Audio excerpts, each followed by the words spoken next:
habituelle. La matinale de Radio Classique avec Pierre Pillet. 7h43 sur Radio Classique, voici l'écho du monde. Bonjour Lucas Aubin. Bonjour Pierre. Lucas, poursuivons ensemble notre thématique de la semaine sur les États fantômes. Vous nous emmenez dans un endroit difficile à localiser sur une carte, la Transnistrie. Qu'est-ce que c'est que ce territoire ? La Transnistrie, imaginez. Une langue de terre de 200 km de long pour à peine 20 km de large, enserrée entre la Moldavie à l'ouest et l'Ukraine à l'est. À l'intérieur, un véritable musée soviétique à ciel ouvert, gouverné par un clan d'oligarques, la famille Cherif. Ça y est, vous y êtes. Officiellement, la Transnistrie appartient à la Moldavie. Officieusement, c'est un État fantôme depuis 1990. Territoire séparatiste, elle dispose de son propre drapeau, sa propre monnaie, son armée, ses universités.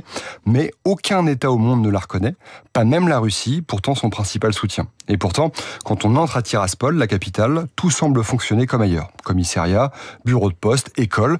Le quotidien y est calme, parfois même un peu trop, comme si le temps s'était arrêté en 91.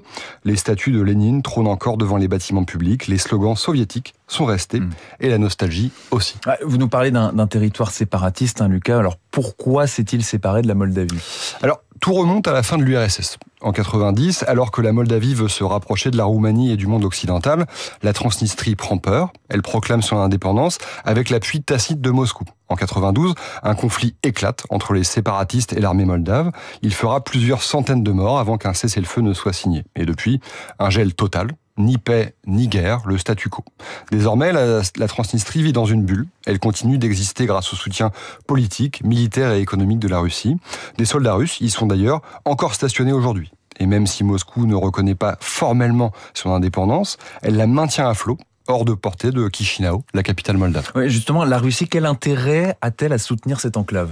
Alors, d'un point de vue géopolitique, c'est un levier de pression. Un moyen pour la Russie de garder un pied en Moldavie, un pays qui lorgne du côté de l'Union européenne. Tant que la question transnistrienne reste ouverte, la Moldavie ne peut rejoindre l'UE sereinement.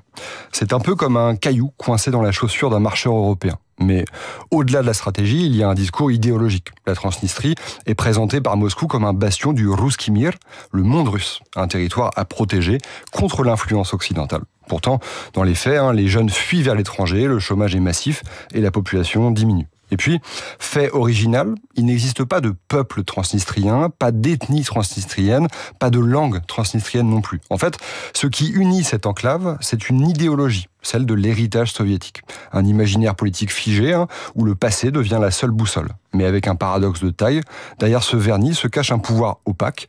Tout ou presque en Transnistrie appartient à un seul clan, la holding Cherif. Supermarché, station-service, usine de cognac, même le club de foot local, le Cherif Tiraspol.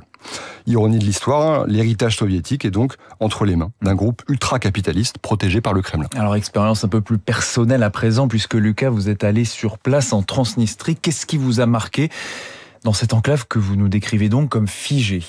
Oui, alors figurez-vous que j'y étais il y a 2 ans pour un terrain de recherche et je me souviens particulièrement d'une anecdote. Je venais d'arriver, je marchais dans une rue du centre-ville, à la recherche de mon hôtel en l'occurrence, et soudain, un homme m'a interpellé, comprenant que je n'étais pas d'ici, il m'a regardé droit dans les yeux, sans aucune animosité évidemment, et il m'a dit « Ici, prenez garde, tout est faux ». Alors cette phrase, je ne l'ai évidemment jamais oubliée, elle résume tout. En fait, la Transnistrie, c'est un peu comme un village Potemkin. À bien y regarder, tout sonne creux, comme un décor de cinéma dont les murs seraient en carton-pâte. L'État existe, mais il est suspendu dans un entre-deux sans avenir clair, raccroché au passé. Et c'est ça qui est paradoxal. En fait, en faisant d'un souvenir son système, la Transnistrie est devenue un État fantôme, au sens le plus littéral du terme. Merci pour votre éclairage sur cet État fantôme, Lucas Aubin, la Transnistrie.